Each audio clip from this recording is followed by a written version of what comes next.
नमस्कार साथियों, एक बार फिर स्वागत है आपके अपने YouTube channel MR education point में। आज की वीडियो में हम बात करेंगे सीटेट क्या होता है। तो चैनल पर नए हैं तो चैनल को सब्सक्राइब करके बेल आइकन को प्रेस कर लीजिए, क्योंकि जब भी कोई नई भर्ती वैकेंसी आती है तो उसकी जानकारी मैं वीडियो के माध्यम से आपके लिए लेकर आता हूँ। तो सीटेट क्या होता है, अगर आप अध्यापक बनना चाहते हैं तो सीटेट के बारे में आपको जानकारी पता होना चाहिए। ठीक है, सीटेट जो सेंट्रल अध्यापक होते हैं, सेंट्रल स्कूलों में जो टीचर होते हैं, उनके लिए सीटेट का एग्ज़ाम पास करना ज़रूरी है। तो आज की वीडियो में मैं आपको संपूर्ण डिटेल देने वाला हूँ सीटेट के बारे में कि सीटेट क्या होता है और आप इसकी परीक्षा कैसे दे सकते हैं। तो चलिए शुरू करते हैं। सबसे पहले बात करेंगे सीटेट क्या होता है। तो सीटेट क्या है? सीटेट परीक्षा के माध्यम से प्राइमरी और एलिमेंट्री स्कूलों में शिक्षकों का चयन किया जाता है। ठीक है, अगर आप प्राइमरी एलिमेंट्री टीचर अध्यापक बनना चाहते हैं तो इसकी जानकारी आपको होना चाहिए और शैक्षिक और मानसिक योग्यता का मापदंड इसके में किया जाता है। ठीक है, सीटेट एग्जाम को पास करने के लिए आप कक्षा 1 से 8 तक के लिए सक्षम होते हैं पास करने के बाद। ठीक है, सीटेट एग्जाम में 2 लेवल होते हैं, यानी शिक्षा के लिए इसके 2 पेपर होते हैं। पेपर 1 क्वालिफाई करने के बाद आप 1 से 5 तक, मतलब प्राइमरी जो टीचर होते हैं उनके लिए आप आवेदन कर सकते हैं। और पेपर जो सेकंड होता है उसमें 1 से 8 तक के लिए, कक्षा 1 से 8 तक के लिए पढ़ाने के लिए आप अध्यापक उसमें बन सकते हैं।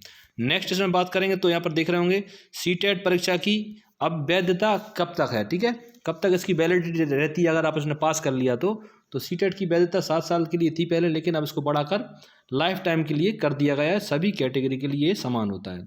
सबसे बढ़िया बात यह है कि सबसे पहले प्रयास मार्क नहीं लाते हैं तो फिर से इसकी परीक्षा आप दे सकते हैं, यानी कई बार इसकी परीक्षा आप दे सकते हैं। सीटेट परीक्षा में या चयन करने के लिए अटेम्प्ट का कोई प्रतिबंध नहीं है। ठीक है, आप कितनी बार भी इसकी परीक्षा दे सकते हैं। नेक्स्ट बात करेंगे सीटेट के लिए योग्यता क्या है, इसके लिए क्वालिफिकेशन क्या है। तो सीटेट की क्वालिफिकेशन यहाँ 2 पार्ट्स में डिवाइड किया गया है। पेपर 1 और पेपर 2 के लिए अलग अलग योग्यता होती है। ठीक है, तो मैं बात करता हूँ सीटेट के लिए फर्स्ट पेपर के लिए क्या योग्यता है।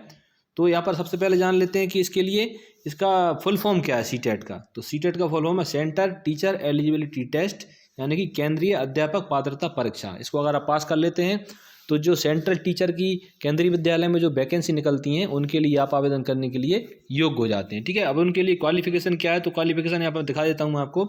फर्स्ट पेपर के लिए क्वालिफिकेशन है कक्षा 1 से 5 तक इसमें पढ़ाने का अवसर होता है। अगर आपने ये परीक्षा पास कर ली तो इसके लिए पेपर 1 की परीक्षा आपको देना पड़ती है। तो इसके लिए क्वालिफिकेशन है चाहिए 12th परीक्षा पास होना चाहिए आप। ठीक है, और D.Ed डिप्लोमा का कोर्स आपके पास 2 वर्ष का होना चाहिए। ठीक है, नेक्स्ट पेपर 2 की बात कर लेते हैं। पेपर 2 के लिए क्वालिफिकेशन अगर पास कर लेते हैं पेपर 2 तो कक्षा 6 से 8 तक मिडिल स्कूल में पढ़ाने के लिए आप पात्र हो जाते हैं।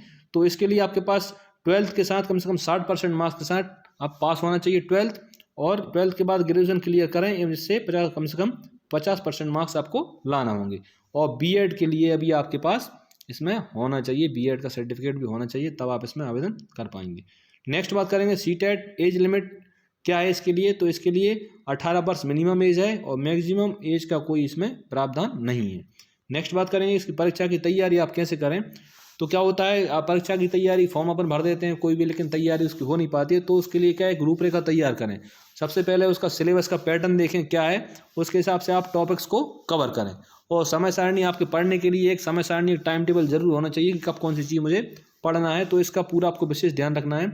नेक्स्ट बात करेंगे इसकी परीक्षा की तैयारी के लिए आप क्या क्या पढ़ सकते हैं। तो NCERT की जो बुक्स हैं आप NCERT की बुक्स पढ़ें, पुराने ओल्ड क्वेश्चन पेपर हैं उनकी आप प्रैक्टिस करें। मॉक टेस्ट की सुविधा दी हुई है, आप उसका मॉक टेस्ट भी करें।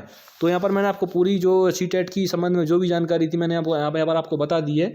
तो चैनल को अगर सब्सक्राइब नहीं किया तो चैनल को सब्सक्राइब करके बेल आइकन को प्रेस कर लीजिए और वीडियो को लाइक एवं शेयर जरूर करिए। तो मिलते हैं कल एक नई जानकारी, एक नए अपडेट के साथ। जय हिंद, जय भारत।